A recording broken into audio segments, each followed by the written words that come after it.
everyone, welcome. Okay, so today we're going to talk about part 2 of how to communicate with a loved one who has crossed over. But today we're going to talk about how to communicate in our dreams. So the reason I'm making this is many people come to me all the time and they say, I had a dream about my loved one who crossed over this one time.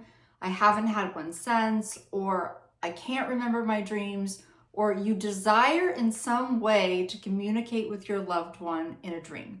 So let's break it down. Okay, so the first thing I want you to think about is the dream realm is a state that you can actually do work in, okay?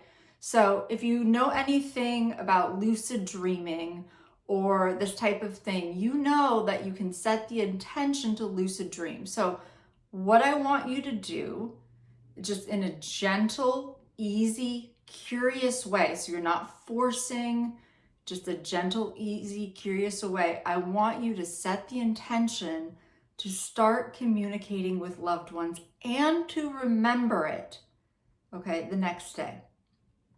Set that intention, because our intention is sort of like the seed point. We need to be setting that. So if you really desire to communicate with a loved one in sleep, right before that sleep state, so that's like there's a few minutes before we enter the sleep state and before we're fully awake, where we can kind of feel that almost like daydreamy sense.